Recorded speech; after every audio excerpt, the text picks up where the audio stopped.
This month we are featuring the topic of gamification, which is increasingly being mentioned and used in discussions about how to engage and involve people in their work and in IT service management.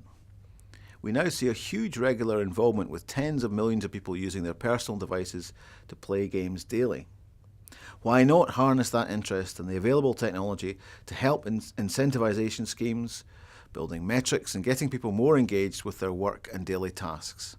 To investigate and debate these topics, I met with Mark Sutherland, CEO of G2G3, who have led the way in developing innovative and game-based ways of learning and development in the ITSM space. Mark, good to see you. And you, Barclay. Thanks for joining us on ITSM TV. My pleasure.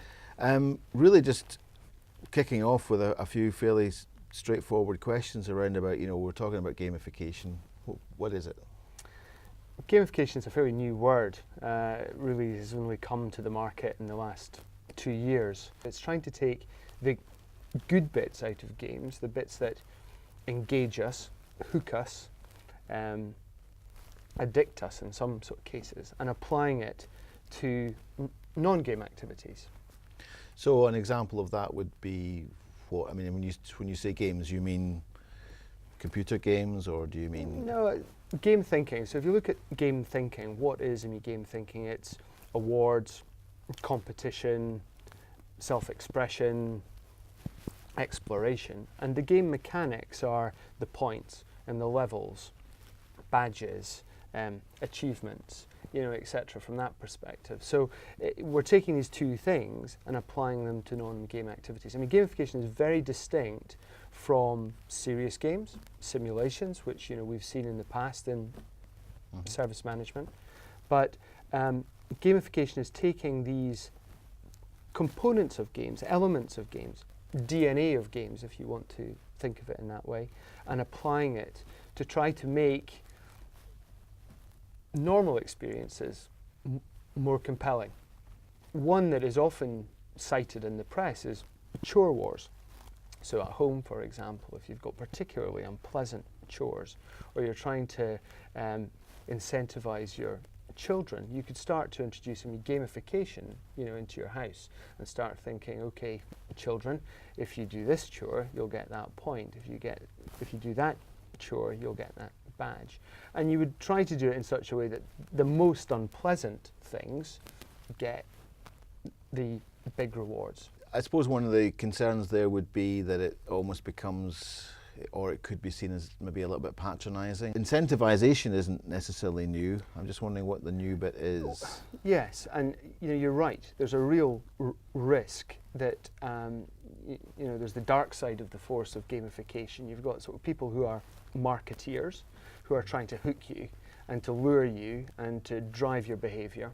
And you've got the other side of the coin, really coming from the traditional game thinking side of the industry, where you're trying to create engaging experiences that have got real depth to them, that you're trying to drive behaviour for good causes. And the intrinsic, which is why we want to do something, versus the extrinsic rewards, will give you something for me behaving in this way, is extremely important to the success, of a gamified platform.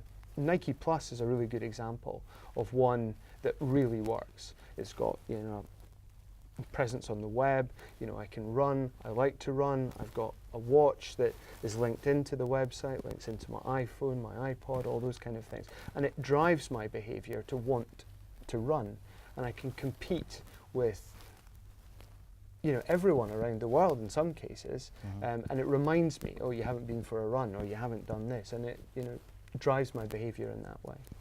Okay, so let's talk about applying this to IT service management, because we're just kind of coming to terms with how we use social media in IT service management, and I think that's still at the early stages as well. But what would be, are there practical, real examples of this being used now in service management that you know of? Yes, we're beginning to see that coming through, predominantly in the service desk at this stage. I think because it's at the top of the hype cycle, there are some real examples right now, I think predominantly in the United States, where people have applied gamification to the service desk, for example. So a relatively mundane task, password resets, or even VIP calls. How do you respond to them in a particular way? They're allocating points, allocating levels, so the faster you work through your password resets, you get a badge, you get an unlock. If you would get a special badge if you did 25 in a certain amount of time, for example, to try to keep the mundane interesting. You could almost argue that we've had that with ACDs for 20 years, 30 Indeed. years, that we could say, well, the guy at the back's done more calls, and so he or she gets Employee of the Month. It's more about how it's pushed. And is that through social media? Yes, indeed. And I think there's a trend, or there appears to be a sort of trend of integrating social media into the service desk and into service management. I think that's a trend that is going to continue. And likewise, we're going to see gamified elements to that. So like that, you would have a two-way conversation.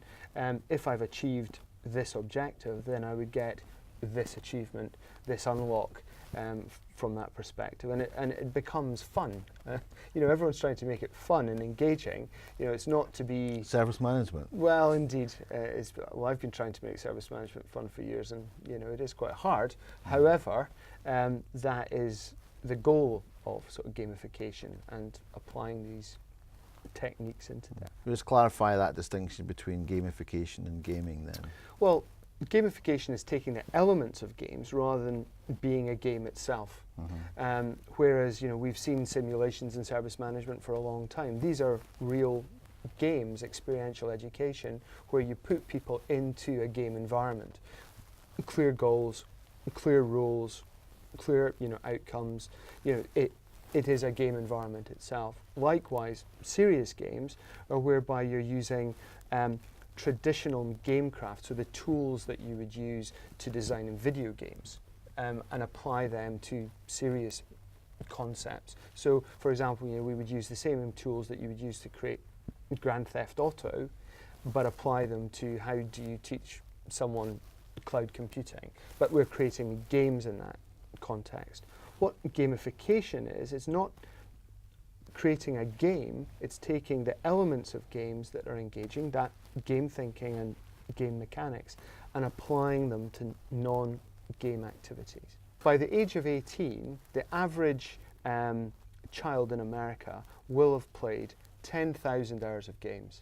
Now that applies to 5.2 years, which interestingly enough also is equivalent to their full secondary education. Now if you look at 5.2 years or 10,000 hours, that's also interesting when you look at Malcolm Gladwell's book, where he says if you do anything for 10,000 hours, you become a virtuoso. So we're having all these virtuosos of games that are, entering into the sort of corporate workplace who need to be engaged. And the average corporate workplace is not very engaging. You want to challenge people, that it's not too hard, but it's challenging enough. But it's also not too easy. You get into a nice flow state that makes it engaging. So I think there's a huge amount of applications for applying game thinking and sort of game mechanics into service asset management. I would be very wary of the term gamification and who's throwing that term about. But yeah, I think there's a lot of potential there to engage the workforce. Is it really something for the future rather than the current workforce beyond 40, 45? I think, like I said earlier, it is a tool in the toolbox. It is one thing that you should think about. Is it going to change the world of service management overnight? No. I think it's being used predominantly at the moment in marketing industries, selling industries, but it will start to appear. Most of the vendors in the ITSM space are now talking about sort of gamification and plan to gamify their tools. Whether that's a sort of good thing or a bad thing, I think yet remains to be seen.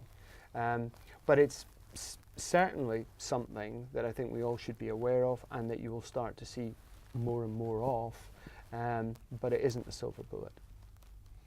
Well, anything that can make a change advisory board meeting interesting. Yes.